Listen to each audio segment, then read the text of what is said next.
हाथ उठाएगा उसकी कब्र खोदेंगे हम किसी से कम नहीं है।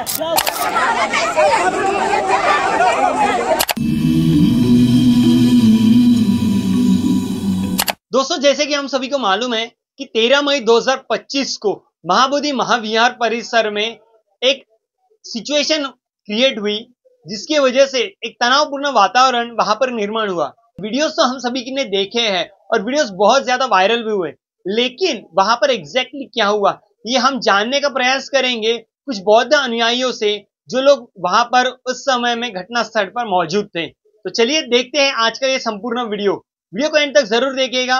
वीडियो लाइक करके चैनल को सब्सक्राइब कर दीजिएगा। और दोस्तों, हमारे स्वतंत्र पत्रकारिता को आर्थिक सहायता जरूर करिए, क्योंकि आपके आर्थिक सहायता से हमारे चॅनल को बल मिळता है।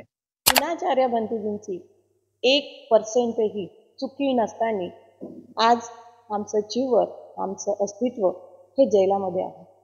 का बरं कैद करून ठेवण्यात आलंय? चुकी काय आहे? बिहार सरकारने चुकी केलेली आहे। राज्यपाल तिथे जातो, शिवलिंगाची पूजा करतो, आमच्या भगवंताकडे पाठ करून तुम्ही शिवलिंगाची आणि मंत्र जाप करता, हे तुमचं कुठपत बरोबर आहे? पहिला मुद्दा। दुसरा, 13 तारखेला कुठलेच आमचे महाराष्ट्रातली जनता तिथे दंगल घडवायला नाही गेले होते, तर 12 तारखेच्या आंदोलनाला आम्ही तिथे होतो।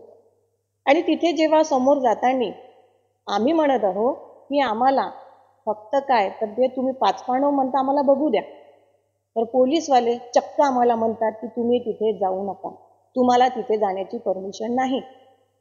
आम्हाला जाण्याची परमिशन तुम्ही देणारे कोण?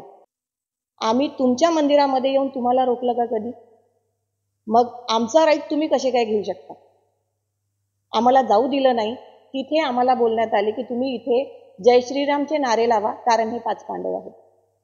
आम्ही त्यांना नकार दिला आणि आम्ही नारे नाही दिले म्हणून त्यांनी तिथे जय श्रीरामचे नारे देण्याला सुरुवात केली।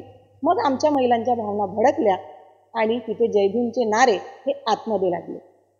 आतमध्ये जय भीमचे नारे लावताना BTMCचे मी त्यांना गुंडे म्हणणार, कारण की त्यांनी येऊन फक्त माझ्यासोबत माझे महाराष्ट्रातली जेवढी तिथे जनता होती त्या सर्वांना फक्त तुडवायचं काम केलं। मारहाण त्यांनी सुरू केली। त्यांनी छोट्या मुलांनाही सोडलं नाही, वरिष्ठ लोकांनाही सोडलं नाही, इव्हन ज्यांच्या अंगावरती चिवर आमचे धम्मगुरू आहेत त्यांना सुद्धा त्यांनी सोडलेलं नाही। इतपत मारलं की खाली पाडू पाडू मारलेलं आहे। आणि आम्ही म्हणत राहिलो की तुमचा आतमधला व्हिडिओ तुम्ही व्हायरल करा, कारण चुकी तुमची आहे। तर तो व्हिडिओ अजूनही कोणी व्हायरल होऊ देत नाहीये का? बाहेर येऊन जेव्हा आम्ही जायला लागलो तर चक्क पोलीसवाल्यांनी वस्तीतले मुलं तिथे बोलवून जय श्रीरामचे नारे द्यायला सुरुवात केली आणि नंतर जय भीमचे नारे तिथे लागायला सुरुवात झाली। सुरुवात दंगल घडवण्याचं काम बिहार सरकारने केलंय, प्रशासनाने केलेलं आहे। बौद्ध उपासक उपासिकांनी अजिबात केलेलं नाहीये। दंगल भडकली, तिथे लोकांच्या भावना भडकल्या, इकडून जय भीमचे नारे, इकडून जय श्रीरामचे नारे। आम्ही म्हटलं बुद्ध धर्तीवरती जिथे भगवंताला ज्ञान प्राप्ती झाली त्या ठिकाणी जय श्रीरामचे नारे कसे काय लागू देणार? आणि आम्ही का म्हणून तिथे शांत बसणार? म्हणून आमच्या जनतेने सुद्धा जय भीमचे नारे दिले। मग जय भीमचे नारे देणं हा काही गुन्हा आहे? आम्ही तुमच्या मंदिरामध्ये येऊन जय भीमचे नारे जर लावले तर तुम्हाला ते बरं वाटेल? आम्ही जर तिथे येऊन तथागतांचं महापरित्राण केलं तर तुम्ही आम्हाला करू देणार? आजपर्यंत असं आम्ही केलेलं नाही। आम्ही असे उपाद कुठलाच उपाद करत नाही, कारण की आम्ही आंबेडकरवादी आहोत।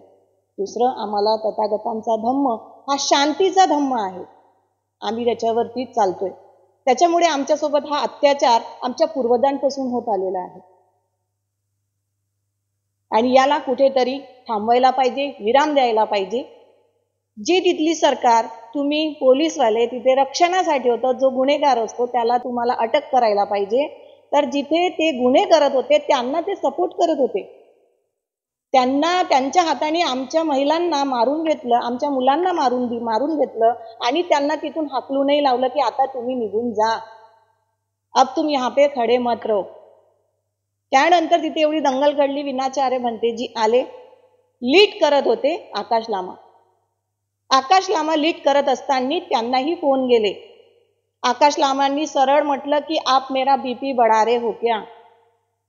आकाश लामा तिथे ॲज अ टाइम प्रेझेंट झाले नाही, प्रेझेंट कोण झाले? विनाचार्य भंतेजी. तेही भिवू शकले असते, त्यांनी म्हटलं असतं, त्यांनी पाठ दाखवू शकले असते. त्यांनी पाठ न दाखवता जशी एक लीडर असतो, जो ते एक लीडर आहेत आणि एक लीडर सुद्धा आहेत, त्यांनी त्यांचं कर्तव्य पार पाडलं. तेवढ्या जनतेमध्ये ते तिथे आले. त्यांनी पोलीसवाल्याला, माझ्या समोरची गोष्ट आहे, तिथे ते बोलले की सुबह डोंगेश्वरी में भी मारहाण हुई अपने बौद्ध लोगों को, वहां मारपीट हुई और ये दिन में दूसरी बार हो रहा है. ये तीसरे बार बुद्धगया टेम्पल के अंदर ये तीसरी बार हो रहा है. और मैंने आपको वहां पे भी फौज भेजने के लिए कहा, आकाश लामा जी को भी कहा और वो पुलिस को भी कहा, लेकिन उन्होंने कोई बात नहीं सुनी. और हम जब जा रहे थे पुलिस स्टेशन के तरफ, तेव्हा ते काय बोललात की तुम पुलिस स्टेशन में मत जाओ. हे हिंदीचे वर्ड्स वापरत आहे, कारण पोलीस बोललाय तुम पुलिस स्टेशन के तरफ मत जाओ, आपका जहां धरना है आप वहां जाओ.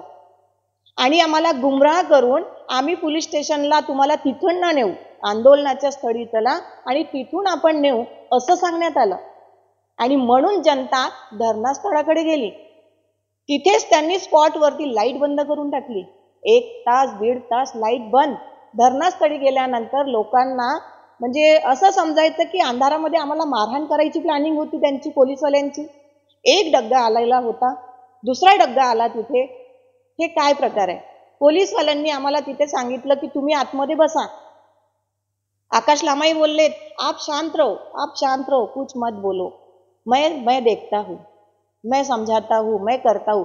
आकाश लामा सरांना विनाचार्य भंतेजी हे बोलत रहाले कि अपने लोगों पे ये दिन के तीसरे बार का प्रहार हुआ है, ये सही नहीं है, आप अभी के अभी कंप्लेन करिए, मेरे साथ चलिए. एक व्हिडिओ सुद्धा तुम्ही बघत असाल तर तिथे टॉर्च लावून सगळे लोक बसलेले आहेत, ते लाईट्स बंद होते आणि विनाचार्य भंतेजी बोलत राहिले की कंप्लेंट द्यायला चला. आणि आकाश लामा बोलत राहिले मैं करता हूँ ना, मैं देखता हूँ ना, मैं करता हूँ ना. हेच बोलता बोलता तिथे अर्धा पाऊण तास बोलले. विनाचार्य भंतेजींना बोलले की अभी पोलीस प्रशासन भड़की है. गलती कुणाची? ते आम्हाला सांगतात पोलीस प्रशासन भड़की है, तो अभी आप पीछे जाकर बैठिए. आणि 1 तास विनाचार्य भंतेजी बसल्यानंतर त्यांना हॉटेलला पाठवलं. कंप्लेंट आकाश लामा सरांनी जर केली असती तर आज आमची अस्मिता, आमचं चिवर आणि जो लीडर व्यक्ती आहे, जो खरंच एक नेता म्हणण्यासारखा आहे, तो व्यक्ती आतमध्ये नाही राहिली असते.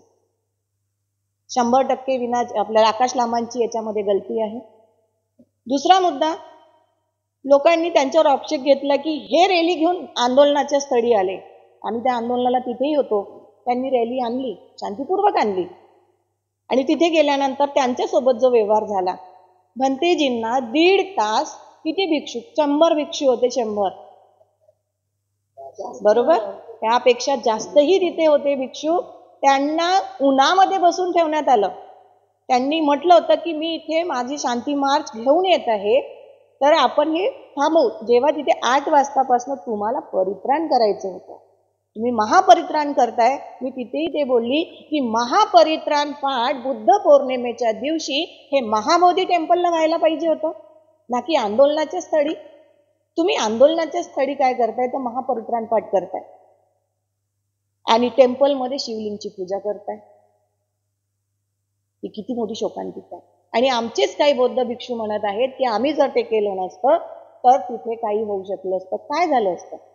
अरे महा टेम्पलला, मोठ्या विहाराला तुम्ही जर महापरित्राणला तिथे जर बसले असते तर हा उपास झालाच नसता.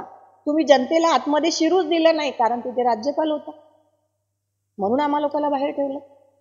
आमच्या लोकांवरती तिथे अत्याचार झाला, तरीही आपल्या गव्हर्नमेंटनी कुठलाही त्यांच्यावरती त्यांना ज्या बाजून विचारलेला नाही.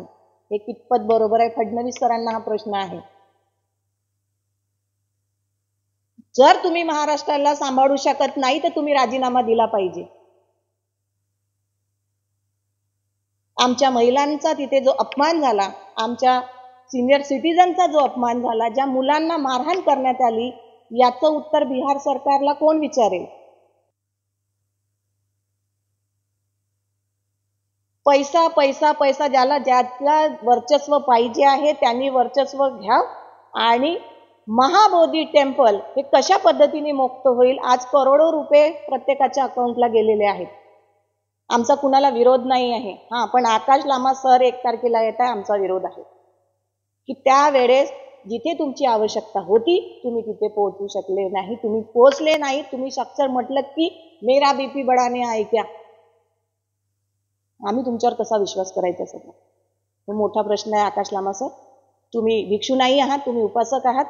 तुम्ही ही गोष्ट जर तुम्ही लीड करताय तर तुमचं काम आहे.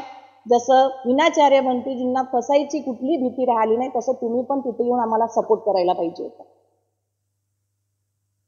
बस एवढंच बोलणार. जय हिंद. दोस्तों, आपने ये संपूर्ण वीडियो देखा, आपकी क्या राय है इस पर कमेंट सेक्शन में जरूर बताएं। और बौद्ध मुक्ति आंदोलन की पल पल की खबरें जो लोग नेशनल मीडिया नहीं दिखाता है वो हम लोग दिखाने का प्रयास करते हैं। तो आप सभी से अनुरोध है कि वीडियो को पूरा देखिए और वीडियो को लाइक करके चैनल को सब्सक्राइब करिए। मिलते हैं किसी नए वीडियो में, तब तक के लिए आप सभी को नमो बुद्धाय क्रांतिकारी जय भीम।